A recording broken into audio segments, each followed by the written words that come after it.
Hello বন্ধুরা, আশা করি সবাই ভালো আছেন, সুস্থ আছেন। তো আজকে আমি নিয়ে এসেছি আপনাদের সাথে নতুন একটা কচুরি রেসিপি নিয়ে, যেটা আমি ডাল ও পালং শাক দিয়ে তৈরি করেছি। তো খেতে খুবই সুস্বাদু আর হেলদিও। তো এখানে আমি নিয়েছি ছোলার ডাল, যেটা আমি আগে থেকে ভিজিয়ে রেখেছিলাম, আর একটু দিয়ে দিলাম আদা, রসুন আর কাঁচা লঙ্কা। ডালটা আমি একটু পেস্ট করে নিলাম।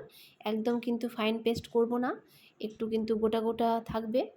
তো এখানে আমি এই যে তেল আর সামান্য পরিমাণ গোটা জিরে ফোড়ন দিয়ে ডালটা আমি একটু ভেজে নিব। আর এখানে সামান্য পরিমাণ দিয়ে দিলাম লবণ আর একটু হলুদ। আর এখানে কিন্তু আর আমি কোনো মশলা ইউজ করিনি। তো এই যেটা আমি ভাজা ভাজা হয়ে এসছে, আর দিয়ে দিলাম সামান্য পরিমাণ বাড়ির তৈরি একটি মশলা। তো এটা আমার প্রায় ভাজা হয়ে গেছে, নামিয়ে একটু ঠান্ডা হতে দেব। ততক্ষণে আমি এখানে কিন্তু নিয়েছি পালং শাক, যেটা আমি ভালো করে ধুয়ে নিয়েছি। এটা কিন্তু আমি আবার মিক্সিতে পেস্ট করে নিচ্ছি। তো এই যে পেস্ট করে নিলাম। এবার এখানে আমি নিয়েছি আটা, যেটা কিন্তু আমি আটা দিয়ে তৈরি করব। এটা কিন্তু আপনারা চাইলে ময়দা দিয়েও তৈরি করতে পারেন, কিন্তু ময়দাটা স্বাস্থ্যের জন্য খুব একটা ভালো না, তাই এখানে কিন্তু আমি আটা দিয়েই তৈরি করব। তো এখানে আমি দিয়ে দিলাম সামান্য পরিমাণ লবণ আর কালো জিরে আর গোলমরিচের গুঁড়ো। এবার এখানে আমি অ্যাড করব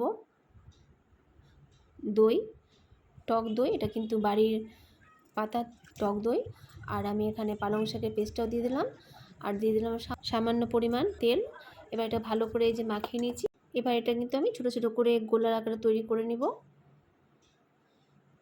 এটাতে কিন্তু যেহেতু পালং শাক দেওয়া আছে, তো এটা কিন্তু একদম খুব হেলদি।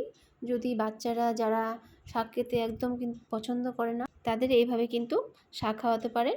তো এই যেভাবেই আমি ছোটো আকারে লুচির মতো করে বেলে নিচ্ছি, আর ডালের পুরটা এভাবে দিয়ে আমি এভাবে গুটিয়ে নিচ্ছি। আপনারা চাইলে অন্য কোনো শেপও দিতে পারেন আপনাদের পছন্দ মতো।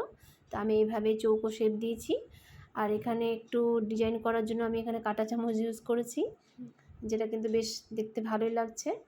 তো এই যে এভাবে তৈরি করে নিতে হবে, সবগুলো এভাবে তৈরি করে নিব।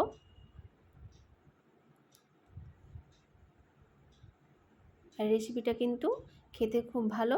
এটা কিন্তু আপনারা বাচ্চাদের টিফিনও দিতে পারেন, বা সন্ধ্যেবেলা টিফিনেও কিন্তু বানিয়ে খেতে পারেন। একবার বাড়িতে অবশ্যই বানাবেন বন্ধুরা, দেখবেন, আশা করি ভালো লাগবে। তো এই যে এখানে আমি সামান্য পরিমাণ তেল দিয়ে দিয়েছি। এটা কিন্তু খুব অল্প পরিমাণ তেলেই হয়ে যায়। এবার উল্টোপাল্টা লাল লাল করে ভেজে নিতে হবে। তো এটা আমার ভাজা হয়ে গেছে। তো রেসিপিটা যদি ভালো লাগে একটা লাইক ও কমেন্ট করে জানাবেন, আর আমার পাশে থাকবেন। আর ভিডিওটা দেখার জন্য আমার সকল বন্ধুদের অসংখ্য ধন্যবাদ।